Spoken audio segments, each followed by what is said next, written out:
Assalamualaikum warahmatullahi wabarakatuh. Jumpa kembali lagi dengan saya Tun dalam channel Kim UD. Asiknya belajar kimia. Materi hari ini adalah model soal PAS, penilaian akhir semester kimia kelas 12 part 1. Nanti ada part 2, part 3 dan seterusnya. Kita akan kupas habis, menemani teman-teman untuk mempersiapkan penilaian akhir semester kimia kelas 12. Tentunya teman-teman banyak yang lupa ya di bab-bab awal kayak sifat koligatif larutan, penyetaraan reaksi redoks, sel volta dan seterusnya. Maka Kim UD akan berusaha untuk mengupas model-model soal yang sering ditanyakan.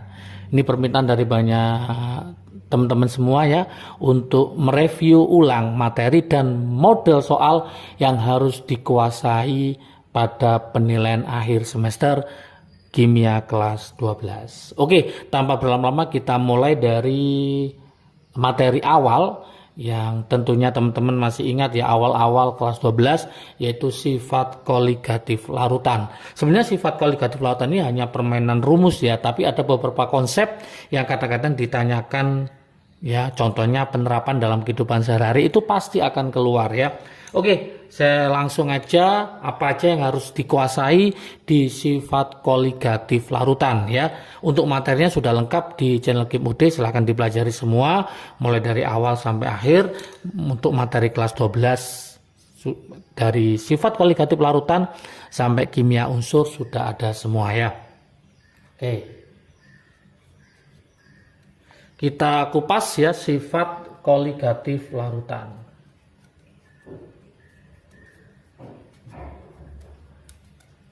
Oke, pertama yang harus teman-teman kuasai adalah diagram fase ya. Diagram fase ini jangan sampai lupa, harus paham betul.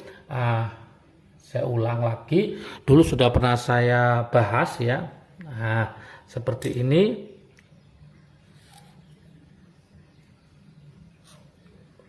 Oke. Nah, seperti ini. Di sini nanti ada kenaikan titik-titik, yang di sebelah sini adalah penurunan titik beku. Oke, kalau ini saya misalkan ini adalah A, B, C, D, E, F. Ini ada G, ada H, ada I, ada C. Oke, jangan lupa fasenya ini adalah padat, cair, gas. Oke, kalau kita lihat ini tekanannya di sini adalah tekanan 1 atm, 1 atmosfer ya, 1 atmosfer. C ini apa? C adalah merupakan titik ya. Nah, ini adalah cair gas berarti ini daerah didih. Yang ini padat cair, cair padat, maka ini daerah beku. Berarti C ini masih ingat teman-teman, C adalah titik. Titik apa? Titik didih. Oke, yang warnanya merah ini adalah pelarut ya, titik pelarut. Oke, misalkan saya mainkan titik didihnya pelarut pakai air mendidih pada suhu 100, saya tulis ini 100 derajat Celcius. Kemudian terjadi penurunan tekanan uap, nah, namanya delta P. Nah, untuk kembali ke tekanan 1 atm, dia harus menaikkan titik didih untuk larutannya, maka di F. Berarti F ini adalah titik didih. Didihnya siapa? Didihnya larutan.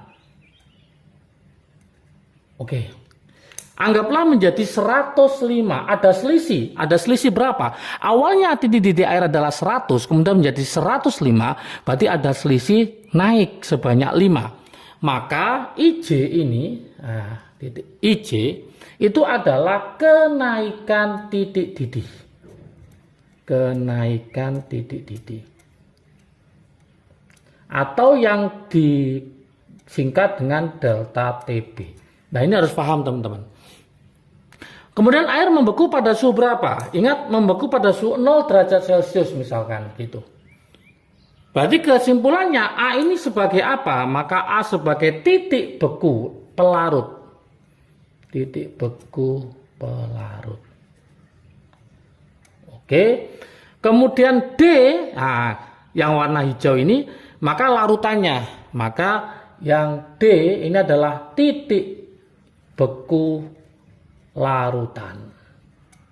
Misalkan saya buat min 5, ada selisih. Sebanyak berapa? Sebanyak 5. Naik apa turun? Turun. Awalnya 0 jadi min 5. Berarti GH itu merupakan penurunan titik beku. Berarti GH itu sama dengan penurunan titik beku yang disingkat dengan delta TF. Nah, seperti itu teman-teman. Sudah paham ya? Lah, sekarang kalau BC itu apa, Kak? Misalkan gitu. BC merupakan garis yang membatasi antara cair gas. Maka dia adalah garis didih.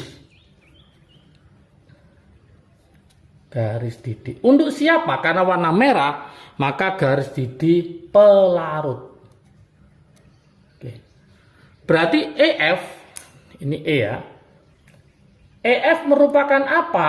Dia cair gas, maka garis juga dibatasi oleh suatu garis antara cair dengan gas, maka dia adalah didih. Karena dia adalah warna hijau adalah larutan, maka EF adalah garis didih larutan. DE pada cair berarti beku, maka ini adalah garis beku. Untuk siapa? Warna hijau larutan. Kalau AB merupakan garis beku untuk pelarut dan seterusnya seperti itu. Kalau B merupakan titik triple, titik pertemuan antara padat, cair, dan gas untuk pelarut, titik triplenya. Tri itu 3 ya. Oke, ini adalah diagram fase, sudah paham. Yang kedua, teman-teman harus paham tentang apa sifat koligatif larutan, yaitu rumusnya. Rumusnya jangan sampai lupa ya. Nah, rumus yang digunakan. Oke, ada namanya delta TB, ada namanya delta TF. Teman-teman harus paham. Ada yang elektrolit, ada yang non elektrolit, harus dipelajari. Siapakah yang termasuk elektrolit, siapakah yang termasuk non elektrolit. Elektrolit itu bisa berupa asam, basa maupun garam. Oke, delta TB-nya rumusnya M kali KB, yang ini M kali KF, gitu. Lah, delta TB kalau kita jabarkan, molalitas itu adalah gram telarut dibagi mR kali 1000 per gram pelarut dikali KB, tetapan titik didihnya. Sama untuk delta TF, tinggal kita jabarkan gram telarut dibagi mR kali 1000 per gram pelarut dikalikan KF, tetapan titik beku molal. Nanti yang sering ditanyakan bisa jadi delta TB-nya yang ditanyakan, tinggal kita masukkan rumusnya. Atau kadang-kadang yang ditanyakan berapakah gram telarutnya. Atau yang ditanyakan lagi berapakah MR. Kalau MR yang ditanyakan berarti gram telarutnya ada, kenaikan titik didihnya ada, gram pelarutnya ada, KB-nya ada, tinggal MR-nya, gitu aja. Kalau yang tanyakan gram telarut berarti MR-nya pasti sudah ada, atau kita cari delta TB-nya ada, gram pelarutnya ada, KB-nya pasti juga ada. Tinggal kita mainkan rumusnya aja. Tapi ingat-ingat, kalau yang ditanyakan gram telarut dan MR ini tidak dalam bentuk delta TB. Biasanya kita harus mencarinya. Contoh, dia mendidih pada suhu 105. Kalau pakai air maka 105 dikurangi 100, maka ketemu 5, baru masuk ke sini. Gitu teman-teman. Oke, yang ini untuk larutan non elektrolit. Untuk elektrolit, masih ingat ya, untuk elektrolit tinggal ditambah I, faktor Van Hoff. Di mana rumusnya I, teman-teman masih ingat ya, I sama dengan 1 plus N-1 alfa. Lah baru nanti akan ditanyakan berapa alfanya gitu, berapakah N-nya, jumlah ionnya. Nanti itu akan dimainkan kalau yang diketahui adalah larutan elektrolit. N itu bukan mol ya, hati-hati, adalah jumlah ion. Kalau alfa masih ingat pasti derajat ionisasi. Jangan sampai lupa. Oke. Nah, mungkin masih ada yang lupa. Untuk elektrolit itu bisa berupa apa? Asam, bisa berupa basa, bisa berupa garam. Oke, berarti ada asam, ada basa, ada garam. Oke, contohnya gimana misalkan yang elektrolit? Nah, ini saya kasih contoh langsung aja ya. Contoh model soalnya nanti. Yang sering keluar di PAS ya. Oke, misalkan ada soal kayak gini. Ada 37 gram kalsium hidroksida. Berarti ini berupa basa, pasti elektrolit ya. CaO2 kali. MR-nya nanti biasanya di soal diketahui airnya Ca berapa, O-nya berapa, H-nya berapa. Ca itu 40, O-nya itu 16, H-nya itu 1 ya. Ini nanti 74 MR-nya ya. Biasanya tidak jauh dari gramnya, ini bisa setengahnya atau 2 kalinya gitu ya. Oke. Kemudian dalam berapa? Ini MR-nya 24, dalam kita buatkan misalkan 250 gram. 250 gram air. Nah, seperti ini. Dan mendidih. Nah, ini kata-kata mendidih. Jadi setelah dimasukkan itu dia mendidih pada suhu 102,6. Pada suhu 102,6 derajat Celcius. Berarti ini kalau pakai air ada kenaikannya sebanyak berapa? 2,6. Maka nanti delta TB-nya adalah 2,6. Jangan sampai 102,6. Ini masih titik didih larutannya, hati-hati. Nah, jika KB sama dengan 0,52, hitunglah derajat disosiasinya atau derajat ionisasinya. Hitung derajat ionisasi. Lah, seperti ini yang ditanyakan. Nah, karena di sini ada kata-kata derajat ionisasi, maka jelas ini adalah elektrolit, teman-teman. Yaitu CaO2 kali, ada OH-nya merupakan basa. Kalau basa, maka hati-hati nanti ada faktor Van Hoff yang ditambahkan. Maka rumusnya tidak hanya delta TB M kali KB, tapi delta TB M kali KB kali I. Gitu. Yuk kita bahas di sini ya. Oke, berarti untuk membahas soal model PAS kayak gini, untuk sifat koligatif larutan, maka langkah pertama ya kita jawab ya, yang diketahui apa aja itu ya. Nah, kita jawab. Yang diketahui yang pertama adalah gramnya. Gramnya adalah gramnya sebanyak 37 gram. CaOH 2 kali. Dari sini sudah kelihatan jumlah ionnya ada berapa, teman-teman? Ca-nya itu 1, OH-nya 2, berarti jumlah ionnya adalah 3 ya. Oke, yang kedua, di situ ada gram pelarutnya. Saya singkat GP. Gram pelarutnya adalah 250 gram miliknya si air. Ternyata mendidih pada suhu 102,6. Maka kita bisa menghitung kenaikannya, delta TB-nya. Berarti 102,6 dikurangi titik didih air yaitu 100. Maka hasilnya 2,6 derajat Celcius. Oke. KB-nya sudah ada, yang diminta adalah berapakah alfanya. KB-nya 0,52, maka alfanya berapa, ini yang ditanyakan. Nah, tinggal kita masukkan, mencari delta TB, sama dengan kita masukkan rumusnya sama, gram telarut dibagi MR, kali 1000 per gram pelarut, dikali KB, dikali I. I-nya kita jabarkan langsung aja, yaitu 1 plus N-1 alfa. Seperti ini teman-teman. Hati-hati di situ. Tinggal kita masukkan angka-angkanya. Berarti ini angkanya delta TB-nya kenaikannya 2,6. Gram telarutnya 37. MR-nya tadi 74. Dikali 1000 per gram pelarutnya 250. KB-nya 0,52. 1 plus jumlah ionnya 3. Berarti 3 kurangi 1 alfa. Seperti itu. Oke. Yuk kita hitung. Ini 2,6 tetap. Ini berarti setengah. Yang ini 4. Ini 0,52. Ini 1 plus 2 alfa. Nah, seperti itu. Oke. Berarti ini 2,6 tetap ya. Ini berarti 2 ya. 2 dikali 0,52. Atau nanti gini aja, ini saya tulis 2. Seperti itu. Oke, kepotong di sini ya tadi ya, kepotong di sini. Ini sudah saya jawab ya. Jadi 2,6, ini 2 kita coret, jadi ini 1,3 ya.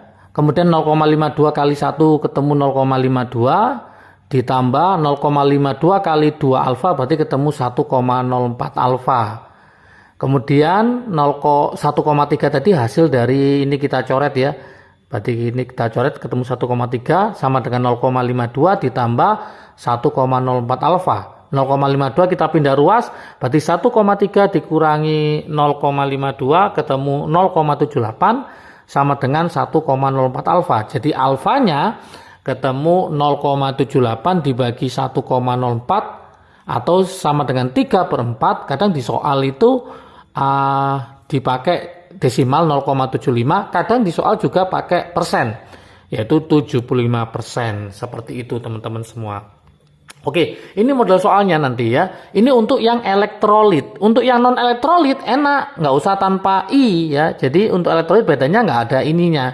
Tinggal teman-teman masukkan aja nanti yang diketahui apa. Nah, ya, misalkan diketahui delta TB-nya udah ada, pasti yang ditanyakan bisa jadi gram telarut atau MR-nya.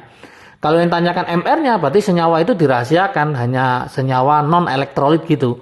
Tapi kalau yang ditanyakan itu gram telarutnya, berarti MR-nya sudah akan ketemu ya, sudah ketemu sehingga tinggal masukkan aja. Itu sifat koligatif larutan perhitungannya. Nanti ada yang P itu tekanan osmotik, teman-teman pasti tahu rumusnya MRT itu ya.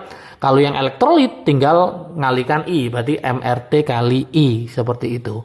Untuk yang penurunan tekanan uap delta P P0 kali XT. XT adalah fraksi mol telarut. Intinya untuk sifat koligatif, untuk rumus-rumus tinggal teman-teman masukkan. Yang penting teman-teman paham dia itu siapa, gram telarut, gram pelarut, kenaikan titik didih. Nah, seperti itu. Dia elektrolit apa non? Ingat, asam itu elektrolit, basa elektrolit, garam itu elektrolit. Untuk yang non elektrolit itu ada golongannya gula yang ada osa-osanya, glukosa, galaktosa, fruktosa, lah itu non elektrolit.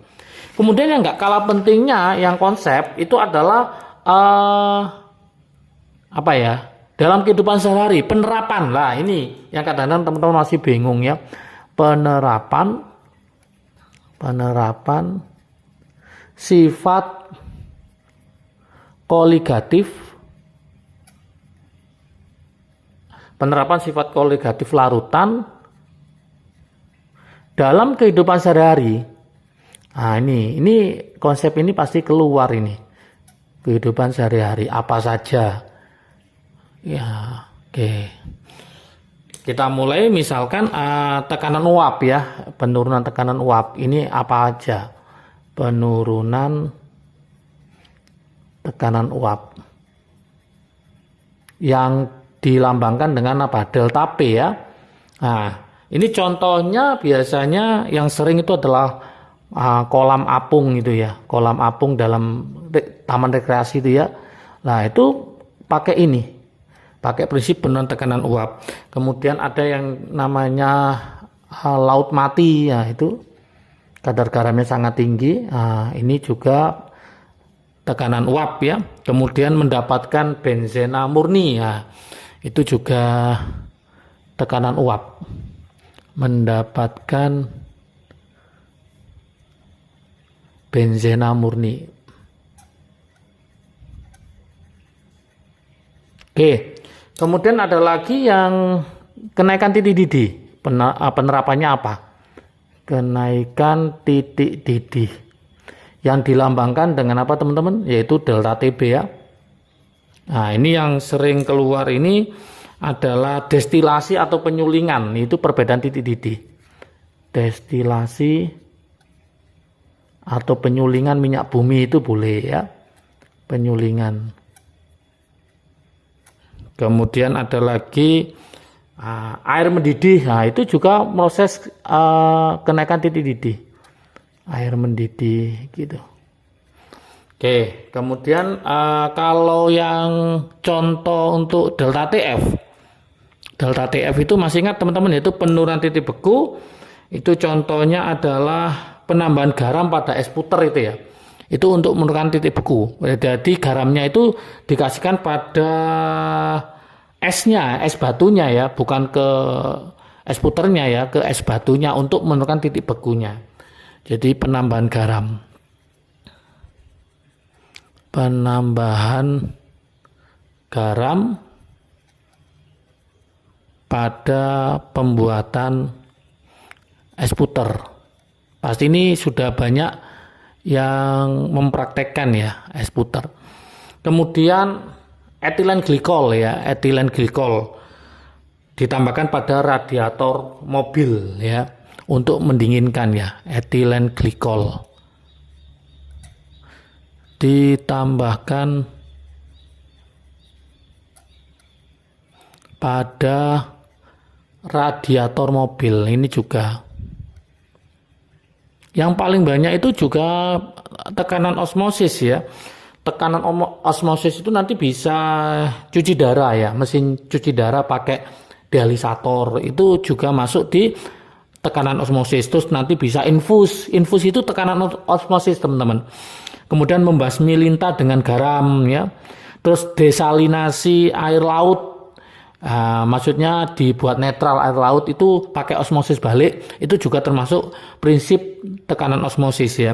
Kemudian pengawetan makanan ya, itu juga osmosis. Penyerapan air oleh akar tanaman itu juga osmosis. Obat tetes mata itu juga osmosis. Pengolahan air limbah itu juga osmosis. Banyak sekali ya osmosis. Jadi teman-teman nanti harus paham tentang penerapan sifat koligatif dalam kehidupan sehari-hari. Ini pasti sering ditanyakan di soal PAS ya. Oke, ini masih kita membahas sifat koligatif lautan. Nanti ada part 2 dan seterusnya tentang bilox ya, atau penyetaran reaksi redoks, sel volta, elektrolisis. Oke, semangat belajar. Salam sukses dari Kim Ude. Asiknya belajar kimia. Assalamualaikum warahmatullahi wabarakatuh.